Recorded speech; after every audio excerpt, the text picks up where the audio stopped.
یو سړی جومات ته رادن نشو چې وی کتل د جومات په دریو ګوټونو کې درې کسان ولاړ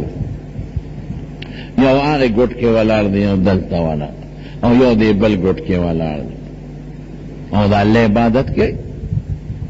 دی چې راغې دو کتل نو دیم یو ګوټ کې ودرېده یو ښځه راله خشته ښکلې جینۍ ده او هغې سره لاس کې یو غټ تال دی د اعلی غوښو او د اډوکو او د مزیدار پولو مولو سامان خوانچه ده ورسره کېښوده او دې جینۍ سره لوټه ده او دا چیلمچي لاس وینځونکې دی ورسره نو دا جینۍ راله هغه یو بابا ته خوا کې ودرېده او هغه ته وایي لاس ووینځې اوبه درته اچوم هغه لاس وینځونکې او لوټه یې ورته ونیوله هغه ورته وایي اخوشه رزیلې دا ورته بیا منت کوي هغه ته مخړی منت کوي اخر کې سړی راضي کړ لاس یې ووینځل دا جینۍ ته هغه لاس وینځونکې او لوټه بل طرف ته کړه او هغه د خوراک د غوښو او د پولونو هغه ډکه خوانچه یې ورته مخې ته کېښوده هغه لګیا د خوراک هغې سړي بابا اول خو انکار کو نه خورم خو دې ښځې مجبور کړه دې جینۍ چې هغه خوراک کوي ډوډۍ خوري او غوښې خوري نو چې اډوکې نه غوښه خوري نو هغه اډوکې راوالي او دا جینۍ پې په دا مخ خولي او دا جینۍ په هغې کې مطمئنه زاري کوي چې خیر دی که ما په اډوکې لیلی خو خوره دا شی وخوره یو کاسه ور مخکې کوي بله مخکې کوي هغه چې اډوکې تش کي نو چې شړق شي نو د دې جینۍ دا مخ پیولي چې بل اډوکې تش کي نو چې شړق شي د جینۍ دا مخ پیولي او جینۍ په هغې کې هم نه خفه کېږي هغه سړی رضا کوي موړی کي چې موړی کي دا جینۍ راشي د دویم لا هغه ته لاس وینځونکي ونیسي لوټې سره چې لاس ووینځه هغه ته مخړی راړی او دی رضا کوي مخ ته اړی راړی او دی رضا کوي اخره کې رضا کي نو لاس هغه هم د دې ړومبي په شان ووینځي لاس وینځونکي لوټه ته اخوا کي بیا ورته مزیداره خوانچه ډکه ده قیمتي خوراکونو کې دي نه خورم منت کوي لاس دې موینځل او شابه لګه مهرباني وکړه اوږې که نه شابه عبادت کې هله چېرې ورپوټې طاقت ته پیدا شي شابه وخوره هغه هم دغه چل کوي چې اډوکې خوري غوښه تې اوشو کوي نو هغه اډوکې روچت کړي او دا جینۍ پې په دا مخ د زړه د اخلاصولي بل اډوکې هم دا چل کوي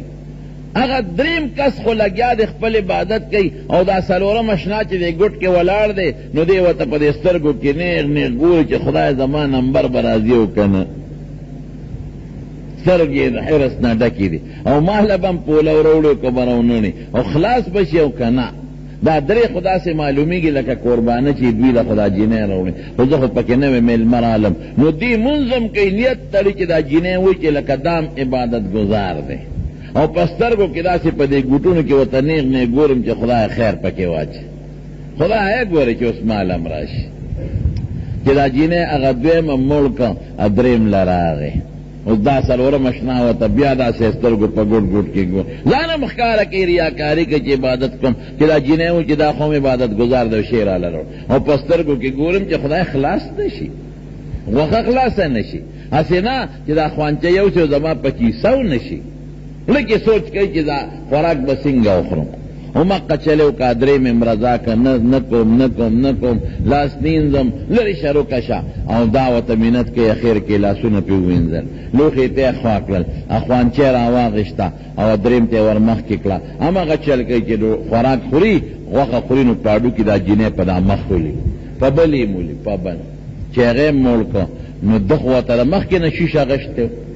نیغ یې کتل نو جینۍ راله دله چې راله لوښې ورته وویني لاسونه ووینځه نو دا یاره لکې سوچ کوي که ست کوم هسې نه لاړه نه شي که ست کوم لاړه نه شي لاسونه ووینځه به ده ورته له مخکې نه لستوړې نغښتي وو لاس یې ووینځل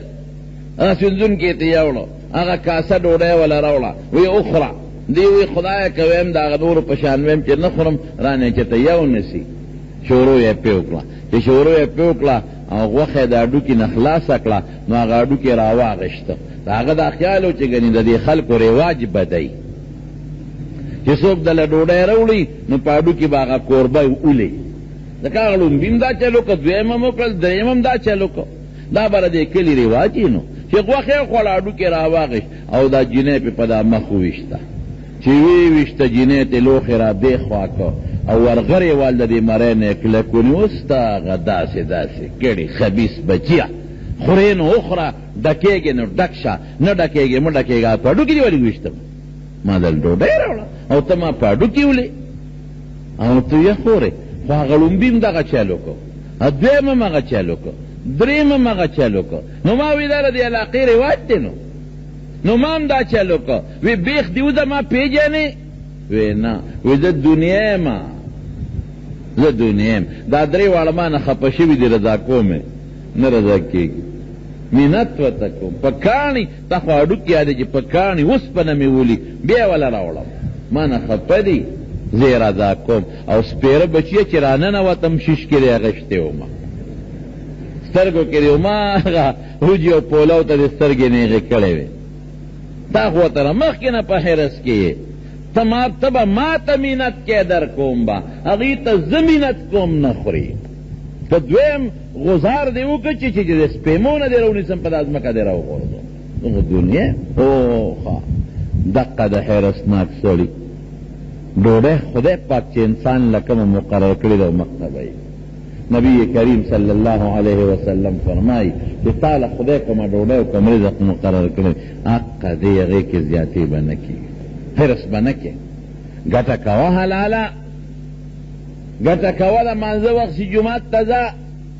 نفل هم کوه ګاټ دیني تسبیح مړوه زمیندارۍ کې او بخور ټیم دیني پوله باندې کېنه قرآن تلاوت شروع کا سوره اخلاص وایا فصل نه فارغ شو جومات ته وخېجه تاجر دې ګاټ نشته قرآن تلاوت شروع کا نیرسنی سوره اخلاص شروع کا دکان کے دفتر کے کار کے بابوی سیکرٹری مانځه وخت شي فوراً جومات ته ځه او مانځه وخت نی او کار دینی لږ تسبیح واړه او خدای یاد کا او حلاله مزدوري کوه د حرامو نه ځان ساته او بې ځایه حرص مه کوه ګناه ده کوم شی خدای مقرر کړی دی